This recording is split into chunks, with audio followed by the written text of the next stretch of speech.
El presidente del Parlamento Europeo, Antonio Tajani, reportando de las reacciones. Escuchemos.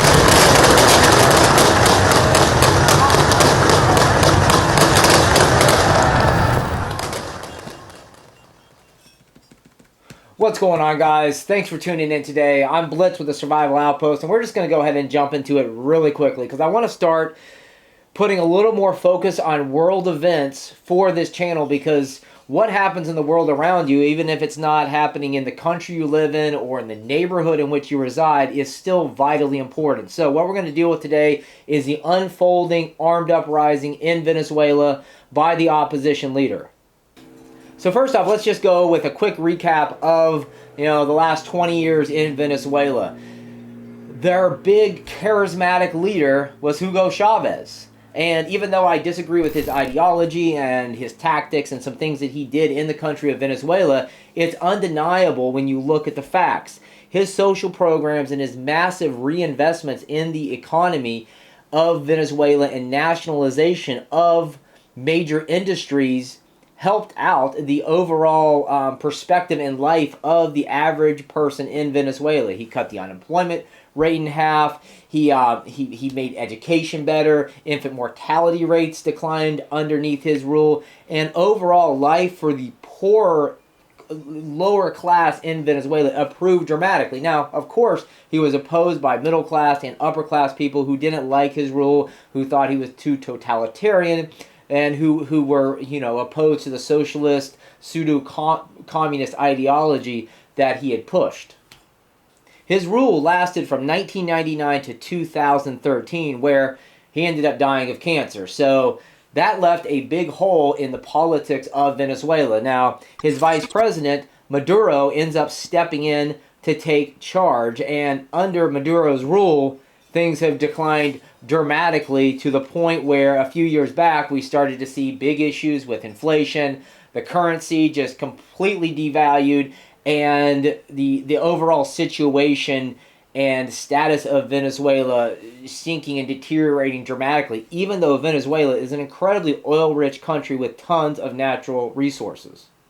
Obviously, when things get bad like that, somebody's going to step up and say, enough is enough, let's overthrow the ruling class, let's overthrow this dictator, and maybe I'm going to take over. And this guy's name is Juan Guado. Hopefully I'm not murdering that interpretation of his last name too much. But anyways, he kind of started showing up on the scene late last year and started calling for Maduro's ouster and basically declared himself as the de facto ruler of Venezuela with support from the United States and countries affiliated with the United States. Now, of course, Maduro turns around and says, hey, this is the evil capitalist machine trying to overthrow me and make me look bad and steal the oil resources. So that's how that started to play out in the political realm, and I was looking at it and just waiting for the big time things to happen with the military defecting, and they just weren't defecting. They were still staying loyal to Maduro. And when you see these situations happen enough, you know that as long as the military stays loyal to the guy who's in charge, the opposition doesn't have much chance of success. But as of today, that has changed dramatically, where so many soldiers and members of the military have defected over to the opposition side, that he saw an opportunity to declare all-out war on the Maduro regime and basically declare a coup and an armed uprising. So as I'm watching this play out live, literally right now, they're shooting in the streets between the opposition and the government forces who are still loyal to Maduro. And of course, civilians are suffering the most in this situation, as is usually true of any civil war, of any armed uprising, coup, or whatever. The civilians are always the ones who suffer the most, unfortunately, and that's just how it goes. That's just the nature of our world. So the big question to me as a survivalist, as a prepper, how would I deal with this situation? Would I have fled the country by now? Would I hunker down, at my house with my preps, with my supplies, with my guns, my bullets, my ammo, all that stuff? And would I attempt to ride it out? Would I join the opposition? Would I be loyal to the government in place? How would I handle the situation? Do I have enough preps to survive long enough to see an end to this. You know, I mean, I'm talking with this has been going on for years now. So it's a lot more than just having 3 months of food and water, or 6 months of food and water, or even a year's worth of supplies. You know, you have to be prepared to ride this out long term, and then depending on your choice, you have to take into account all those variables that go along with it. Let's just say, for example, you decide to join the opposition.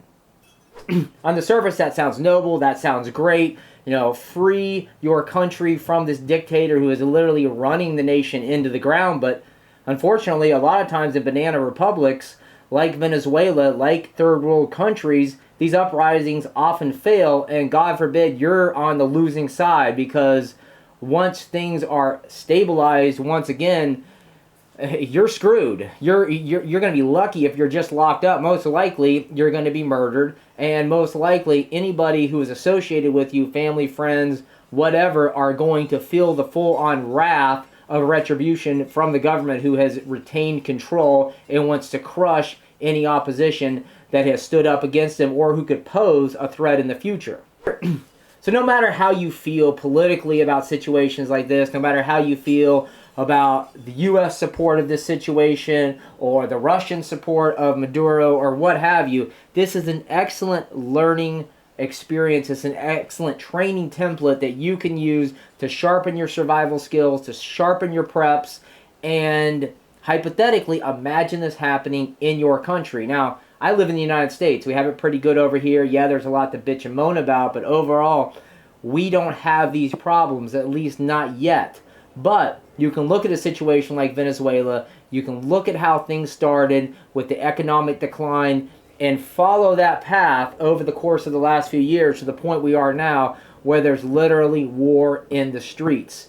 And from that experience, you can once again use it as a training template and learn from it, and be prepared for what I see is an uncertain future in my country. Now, who knows? Does civil war happen in the United States? Maybe, maybe it doesn't. Maybe things continue along the same way of a slow, steady decline, which is my personal opinion.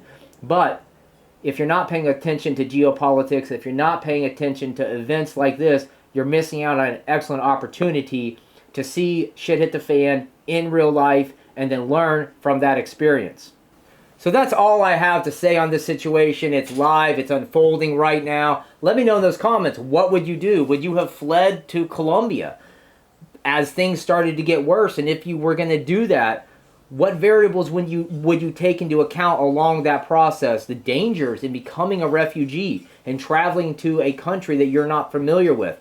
You know, robbery and violence along the way, and everything that comes into scope of being a refugee. Would you support the government in charge? And what would be the inherent dangers or positive factors from that? Would you join the opposition? And what issues or problems, pros and cons, would that provide? I mean, there's just so much going on and so much you have to evaluate instead of haphazardly jumping into the situation and just saying, all right, I'm going to go join the opposition and do this, or I'm just going to hunker down in my house, or I'm going to get in the streets and protest against this government that I view as is unfair and a complete total dictatorship. So I appreciate you guys letting me know how you guys would address this situation. And yeah, I'm just going to watch this unfold. I totally suggest you guys checking out LiveLeak. There's a ton of organic footage being uploaded right now by people who are in this situation. And this footage is great because it removes the filter that the mainstream news puts on these types of events,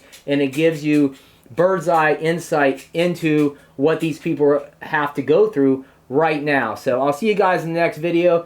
And yeah, I'm pretty much sure that this is going to work out probably in support of the opposition, but who knows?